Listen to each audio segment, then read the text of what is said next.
U.S. policy toward the Middle East is to promote democracy. You know, people voting. Yeah. So basically, what the middle on the last slide, These are just a bunch of posts. These are the titles of a bunch of posts. the Okay. Middle East,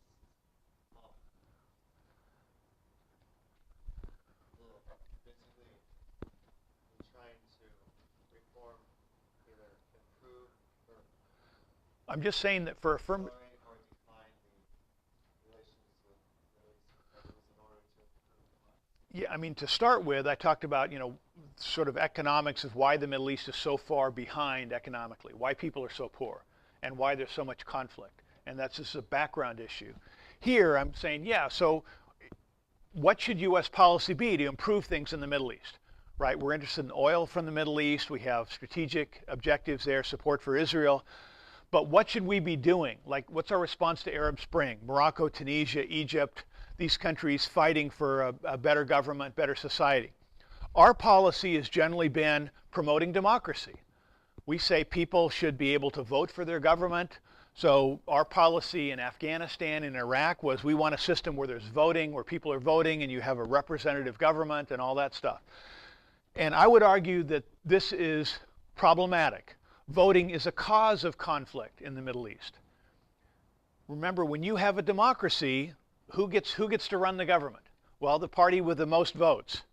Who has the most votes in the Middle East?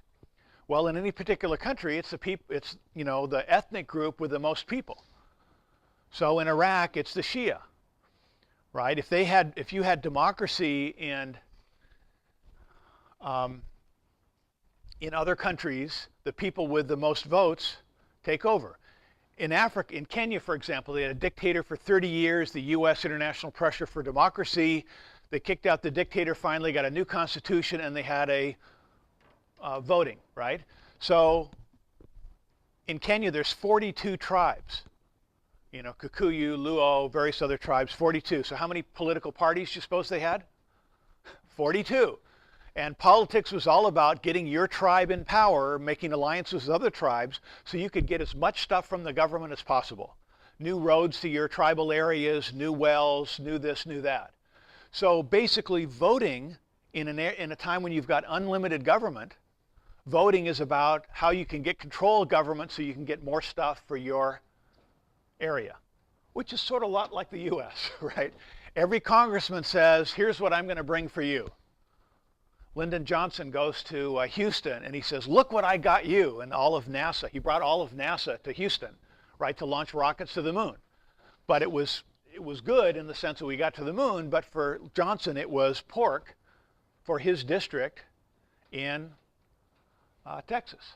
Lyndon Johnson, by the way, was a high school debate coach and parlayed his debate coaching power into becoming president. Yeah.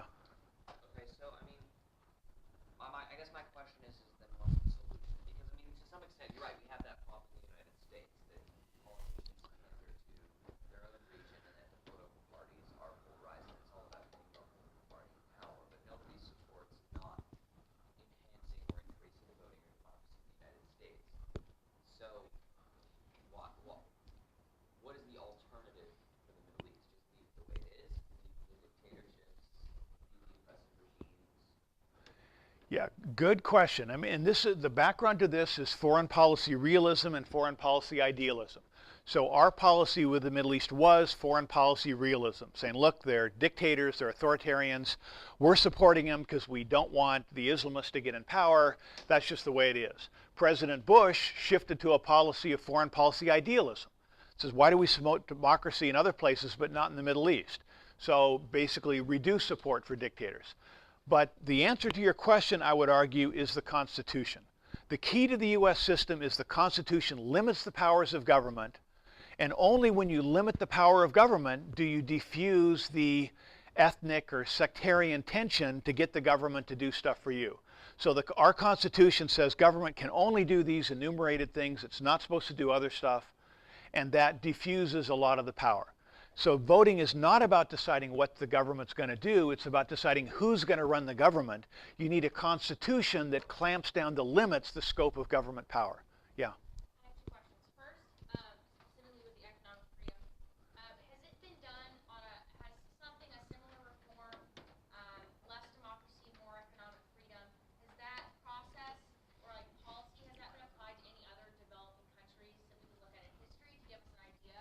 Yeah. Good question. The sort of the big story in the development economic field comes in the 1980s when you had what they call the revolution in development economics and basically the four tigers of the Orient. So all in the 1950s, virtually all the countries in Latin America were wealthier than all the countries in Southeast Asia. Higher incomes, one thing and another. Latin America switches to a protectionist import substitution policy. Southeast Asia, for various reasons, goes pro-market. So Hong Kong, Taiwan, Singapore, South Korea, none of them were democratic. All were authoritarian. No voting in virtually these countries for decades. And and the governments weren't, the president of Singapore was a communist. But the economy blew up because socialism didn't work. He basically converted himself to market-oriented. So the story of these countries is without voting, they all became prosperous countries, some of the wealthiest countries in the world. Another example is Chile. An unfortunate example, they have a communist government under Allende, the economy collapses, a dictator takes over, a military official, Pinochet, he kills people, represses civil liberties, but he happens to be influenced by market economics guys, and he puts in a free market economic system, free trade, privatizes Social Security. Chile in the 1970s was the poorest country in Latin America.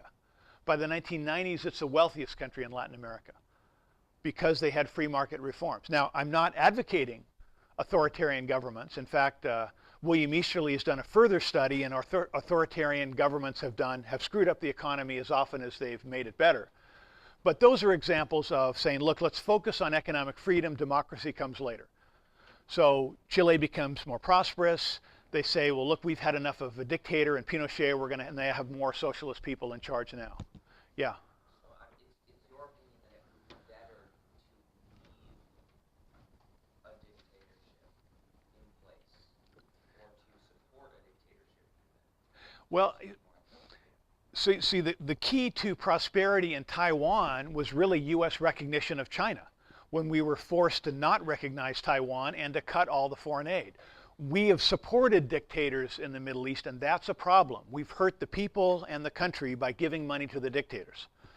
So we have to, I'm not going to give you an answer. I don't have an answer on exactly how best to promote it, how to change things, but promoting economic freedom, I would argue, is what we want. The question is, how do you do it? Okay, so promoting democracy is not economic freedom. So in some of the overheads, I've got discussion of Iraq. We go into Iraq, spend a huge amount of money. We do all sorts of stuff to get people to vote, but still it's virtually impossible to start a company in Iraq. Weeks and weeks, government regulation. So we were even in the place we completely occupied and controlled because our guys in charge, State Department, military people, don't know or understand or have confidence in the economic freedom stuff. They just focused on voting and other things and aid. So I don't know that we could have set up a free enterprise society there, but that would be the response. The success story is Turkey, which is a freer market economy, Dubai and others. So a bunch of questions. Yeah, first.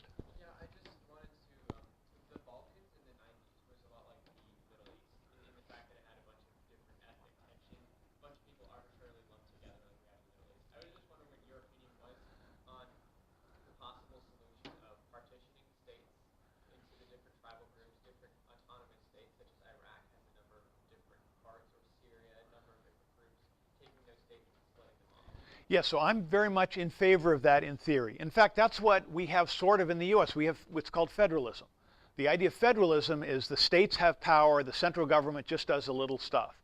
Having a soft partition, Ivan Eland talks about soft partition for Iraq, which is sort of a federalist approach. The problem is if they're completely independent countries, then they militarize and they fight and so forth. But how do you get some sort of federalist response? But yeah, that would be the policy I would be in favor of, allowing countries to split off. Libya is ridiculous. Libya is not a country. It's a European creation.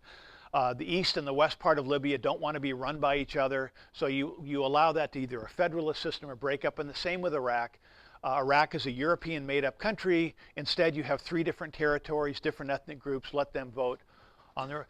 vote for themselves. So that would be the sort of argument. Now, how to get there, whether it's federalism, whether it's partition, that's a more complicated thing. And what the U.S. role in it, that's another challenge. But right now, we're actively blocking Kurdish sales of oil, for example. We're actively blocking Kurdish soft partition.